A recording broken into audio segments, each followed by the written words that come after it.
Hey everyone, welcome back for another deep dive into some really fascinating ideas. I'm excited for this one. Today we're exploring the mirror principle. Have you heard of this? I have. It's this really cool idea that your life is basically a reflection of what's going on inside you. Right, like a mirror reflecting back your thoughts, your beliefs, your emotions, the whole shebang. Exactly. So if you're seeing chaos and drama and struggle in your life, it might be time to take a peek at what's happening inside. Right. Maybe it's time to do some inner decluttering and see if that changes the reflection. Love that analogy. So for this deep dive, we're going to be looking at all sorts of different perspectives on the mirror principle. Ooh, yeah, we've got philosophy, psychology, even some science sprinkled in. Lots to unpack. I know, right? So let's start with philosophy. Okay. Where does this whole idea that our minds shape our reality come from? Well, you can't talk about the mind shaping reality without going back to the OG. The OG. Of course, Plato, always got to start with Plato. Right, his Allegory of the Cave is like the ultimate metaphor for how our perceptions create our reality. Okay, remind me about the Allegory of the Cave. So picture this, you've got prisoners chained up in a cave. Oh boy. They can only see shadows projected on the wall. Shadows from what? From objects passing by outside the cave. Okay, I'm picturing it. And get this, they think those shadows are the real deal. They don't even know there's a whole world outside the cave. Exactly. Whoa. They're completely limited by their perspective. That is a bit mind-blowing, a little depressing. Yeah, well, Plato wasn't exactly known for his cheery outlook. I guess not. So how does this relate to us today? Are we all just prisoners in our own mental caves? It's not about being literally trapped, but think about it. How often do we mistake our limited perspectives for the whole truth? I see what you mean. Like we get so stuck in our own ways of seeing things that we miss the bigger picture. Right. We might be clinking to shadows, unaware of the incredible world outside our cave. That's the idea. So how do we break free? How do we escape the cave and see things more clearly? Plato believed in the power of education and critical thinking. Makes sense. By questioning our assumptions and seeking knowledge. We could expand our awareness. Right, and move beyond those limitations. We got to break those mental chains. Yeah, it's about realizing there's more to reality than what we initially perceive. So it's not just about positive thinking. Nope. It's about challenging our own mental models and being open to new perspectives. Exactly. That's deep. And this idea was echoed centuries later by another philosophical giant, Immanuel Kant. Oh yeah, Kant. What did he say about all this? Well, he argued that we don't experience the world directly. We don't? Nope, we experience it through the filter of our own minds. So it's like our minds are putting a spin on everything. Kind of. Our perceptions are shaped by our pre-existing beliefs and ideas. So our mirror is already tinted, so to speak. Exactly. We're not seeing a completely objective reflection of reality. It's more like a funhouse mirror. In a way, Kant's point was that our minds actively construct our reality. We're not just passively taking it all in. Nope, we're constantly interpreting and shaping our experiences based on what we already believe.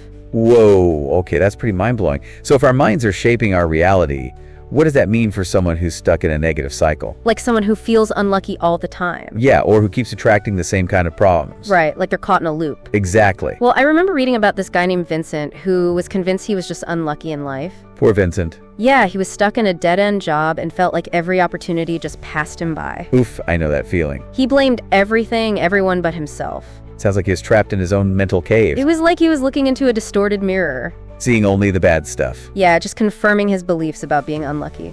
So how did he turn things away? Well, he came across Plato's work.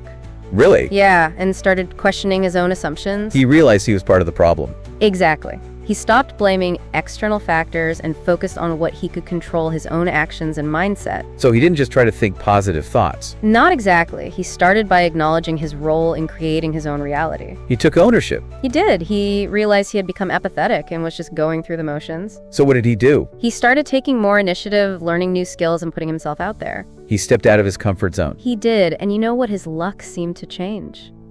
Interesting. He started attracting better opportunities and eventually landed a job he was actually excited about. So his outer world shifted when he changed his inner world. Exactly. It wasn't about magically becoming lucky. It was about changing his mindset. Right, which led to changes in his behavior, which then created new opportunities. His life became a reflection of his more proactive and empowered self. Exactly. That's a pretty amazing example of the mirror principle in action. It's like he cleaned the grime off his mirror and was finally able to see a clear reflection. I love that. But Western philosophy is just one piece of the puzzle, right? Right. This concept of the mind shaping reality isn't just a Western thing. So there's more. Oh yeah. In fact, Eastern philosophy takes it even further. All right, let's head east then. Tell me more. Okay, so think about Siddhartha Gautama. You know, the guy who became the Buddha? Yeah, the Buddha. He was born into luxury, but was deeply troubled by the suffering he saw in the world. Right. He wasn't happy even though he had it all. Exactly. It was like his external world was mirroring his own inner turmoil. So what did he do?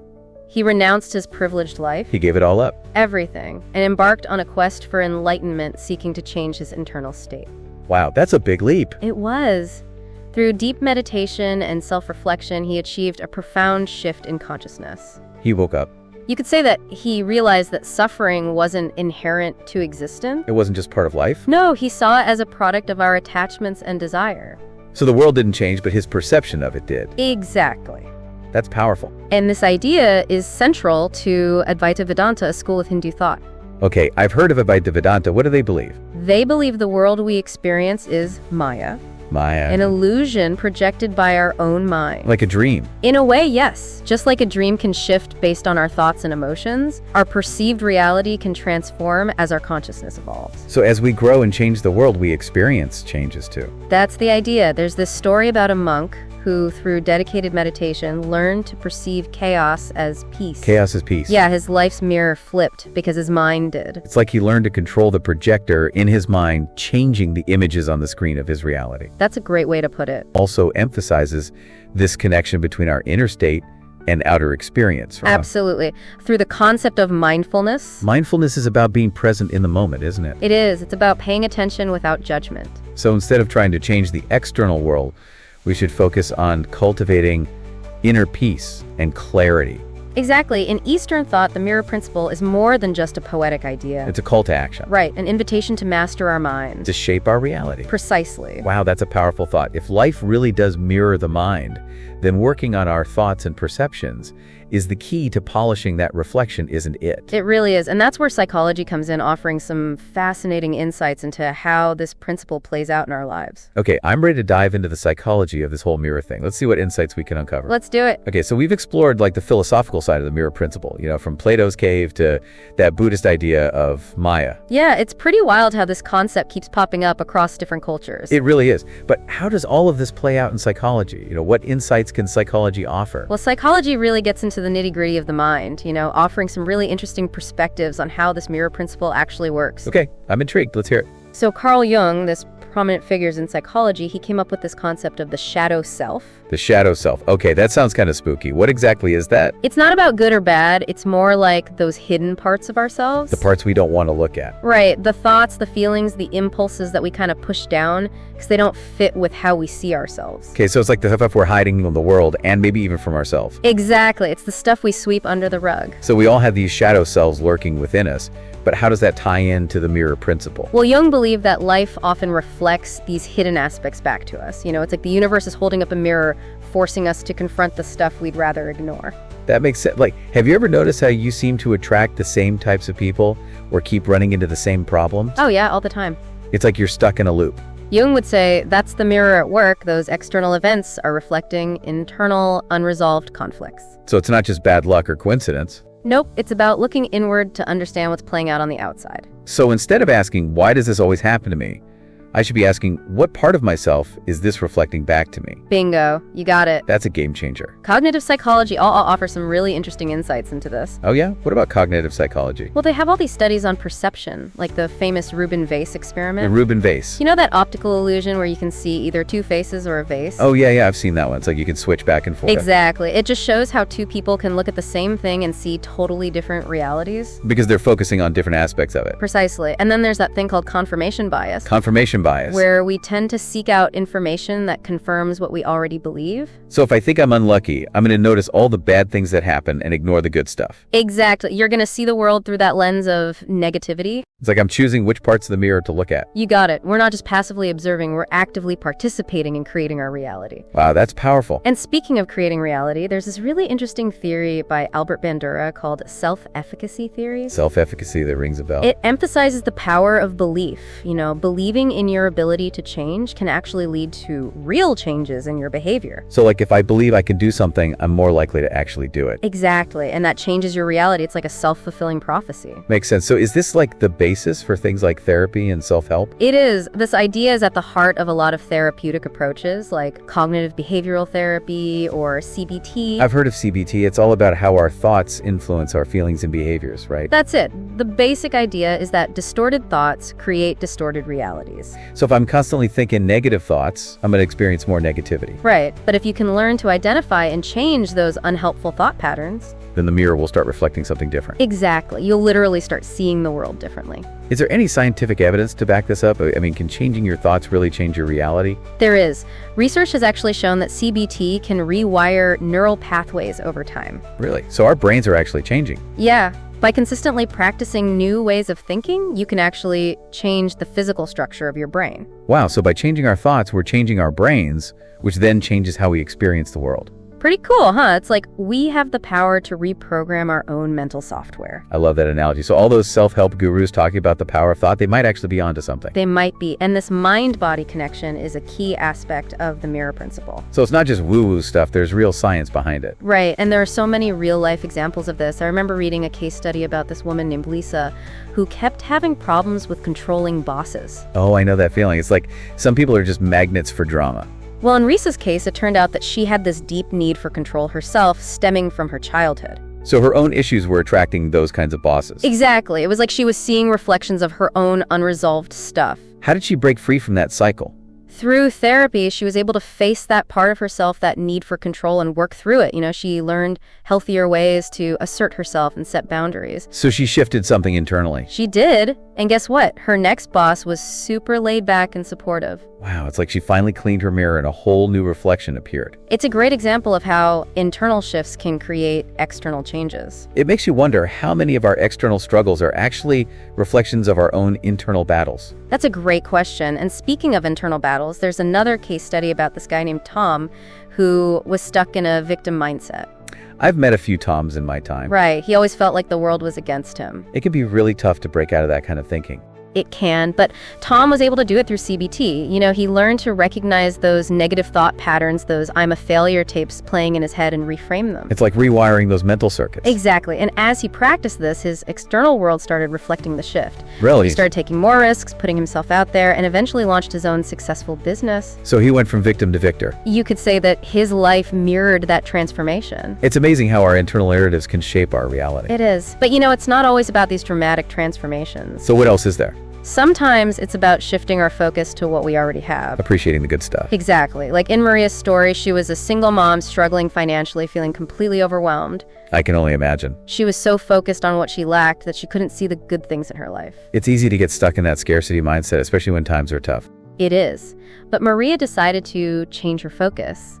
Instead of dwelling on what she didn't have, she started a gratitude journal. A gratitude journal? Yeah, she started listing all the things she was thankful for, even the small things. So she intentionally redirected her mental spotlight. She did, and you know what? That simple shift in focus had a ripple effect on her whole life. Things started changing for her. They did. She started noticing more opportunities, attracting supportive people into her life, even landed a side gig that helped her financially. So her external reality began to reflect that newfound sense of abundance. Exactly. These stories are so inspiring. They really demonstrate the power we have to change our lives by changing our minds. It's a powerful message, and it's not just limited to psychology. Oh, there's more. Oh yeah, theology also has a lot to say about this connection between our inner and outer worlds. Oh, I'm really interested to hear about the spiritual side of the mirror principle. It seems like this concept would resonate with a lot of different spiritual traditions. All right, so we've talked about how our thoughts and beliefs can kind of shape our reality. But what about the spiritual side of things? What do spiritual traditions have to say about the mirror principle? Well, a lot of spiritual traditions really emphasize this idea that our outer world reflects our inner state. It's like this universal principle. Okay, give me an example. Well, the Bible, for example, it says, "As a man thinketh in his heart, so is he." Simple but powerful. It is. It really highlights that connection between our thoughts and our reality. So it's not just a private inner world, it's actually shaping the world around us. Right. And think about someone like Desmond Tutu, the South African archbishop. Oh yeah, he was an incredible leader. He was. He witnessed so much injustice, during apartheid, but he never gave in to bitterness or anger. It's amazing how he was able to maintain hope in the face of so much suffering. It is. His inner world reflected compassion and love, and his life really became this testament to the power of forgiveness. It's like his inner strength radiated outward and changed the world around him. Exactly. And, that's a powerful example of how our inner choices can really make a difference. So inspiring. But, not everyone has that kind of resilience in the face of hardship. What about those of us who struggle with anger or resentment or unforgiveness? Yeah, that's a real struggle for a lot of people. I remember reading about this guy named Mark who was holding on to a lot of anger after a painful divorce. I can imagine that would be tough. It was. He was bitter and resentful, and his life really reflected that inner turmoil. He struggled with relationships and just felt stuck in this cycle of negativity. It's like he was trapped in his own anger. It was like a prison he'd built for himself. And, he knew he needed to break free. So how did he do it? He turned to his faith and started working on forgiveness. He prayed for the strength to let go of the resentment and to see his ex-wife with compassion. Wow, that must have taken a lot of courage. It is, but as he started to forgive, something amazing happened. His anger began to subside, and he started to feel this peace he hadn't felt in years. It's like he was finally able to release that burden. He was, and his relationships improved. He even started seeing the good in his ex-wife. He was able to move on and create a more positive life. Forgiveness is such a powerful force for transformation. It's like cleaning that mirror of our heart so we can see ourselves and others more clearly. Beautifully said. And speaking of seeing things clearly, the Sufi poet Rumi often talked about looking within for everything we desire. Oh yeah, I love Rumi. Me too. There's the story about a wealthy Persian merchant, obsessed with accumulating wealth but never feeling truly satisfied. It's like he was chasing something that couldn't fill the void. Right, he was looking for happiness in all the wrong places. He was seeking that reflection of happiness in the external world without addressing the source of his discontent within. So he needed to look inward. Exactly. He was advised to meditate and ask himself what his heart truly desired. And what happened? Did he figure it out? He did. Through deep reflection, he realized he was clinging to greed and fear. He was afraid of losing what he had, and that fear was driving this constant desire for more. It's like he was on this endless treadmill. But as he started to release that fear and cultivate gratitude for what he already had, a profound sense of peace washed over him. It's like he finally realized true wealth is about inner peace, not material possessions. Exactly. And this idea of cultivating inner peace is at the heart of a lot of spiritual practices. Like in Hinduism, the Bhagavad Gita emphasizes the importance of disciplining the mind. It's about creating that inner harmony. Right. It teaches that a chaotic mind creates a chaotic life, while a disciplined mind leads to fulfillment. So we have to become the masters of our own minds. Right. And I once met this amazing yoga teacher named Priya who really embodied this principle. What was she like? She was so talented and passionate, but completely burnt out and stressed, Yeah, it's easy to lose ourselves when we're caught up in the hustle and bustle. It is. But Priya knew she needed to make a change, so she turned to the teachings of the Bhagavad Gita and started meditating daily. She found that inner stillness. She did, and it's remarkable how that inner shift was reflected in her outer world. She found more balance, Her relationships became more harmonious, and she just radiated this sense of calm and joy. Wow, it's like her whole life transformed. It did. It really highlights how interconnected our inner and outer worlds are. It's like our inner state is a magnet attracting experiences that match its frequency. But okay, this is all great, but what about the science? Is there any scientific evidence to support this idea that our minds can shape reality? That's a great question, and it's actually pretty amazing how science is starting to catch up with ancient wisdom, So let's talk about the reticular activating system, or the RAS for short. The RAS, okay, I'm listening. It's basically a filter in your brain, A filter? What do you mean? Well, imagine you're at a party and there's tons of noise and chatter going on. Your RAS helps you focus on specific conversations. It filters out all the irrelevant stuff. So it helps us focus on what's important. Exactly. But here's the thing. Your RAS also filters information based on your beliefs and expectations. So it's like we're telling our brains what to pay attention to. Right. If you believe you're unlucky, your RAS will probably highlight all the negative events in your life, confirming that belief. And if I believe I'm lucky, I'll notice more of the good stuff. Exactly. It's like we're wearing these belief-tinted glasses that color our perception. Wow, okay, that's pretty wild. So what about neuroplasticity? I've heard that's important too. Oh yeah, neuroplasticity is huge. It's the brain's ability to change and rewire itself based on our experiences and thoughts. So our brains aren't fixed, we can actually change them. Absolutely.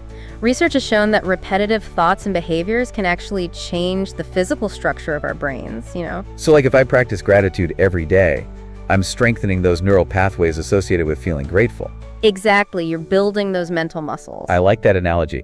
Okay, so remember Jake, the car salesman who thought he was a total failure? Oh yeah, what about him? Well, he learned about the RAS and decided to try an experiment. Instead of focusing on his past failures, he started visualizing himself successfully closing deals. So he was rewiring his brain for success. Yeah, and guess what? It worked. His sales skyrocketed. That's amazing. He literally changed his reality by changing his thoughts. Talk about the power of the mind. Okay, but how does all of this relate to quantum physics? That's always seemed kind of mysterious to me. Quantum physics definitely adds another layer to this whole idea. One of the most interesting concepts is the observative effect. The observer effect. What's that? Well, it suggests that the act of observing something can actually influence its behavior.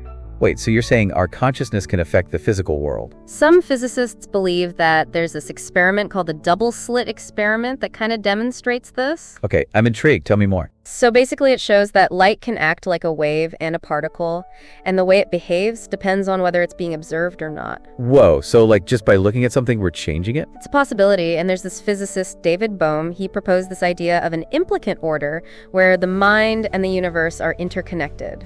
So it's not just our individual minds shaping our reality. It's like we're all part of this larger interconnected web. Exactly. And then there's epigenetics, the study of how our environment and experiences can influence our genes. So you're saying our thoughts and beliefs can actually affect our genes? That's what research is starting to show.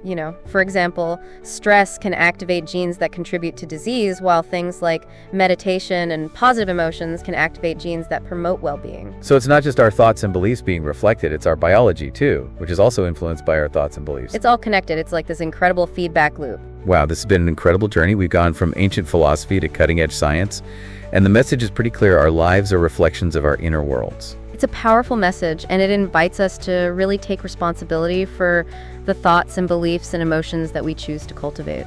So if we want to change our lives, where do we even begin? Well, the good news is we have a lot more power than we think. We can choose to focus on what we want to create instead of dwelling on what we want to avoid. We can practice gratitude, forgiveness, compassion, challenge our limiting beliefs, reprogram our minds for success and happiness. It's about becoming conscious creators of our own reality. Exactly. But with so many tools and techniques out there, it can feel a little overwhelming. Where do you suggest people start? Start small and be consistent.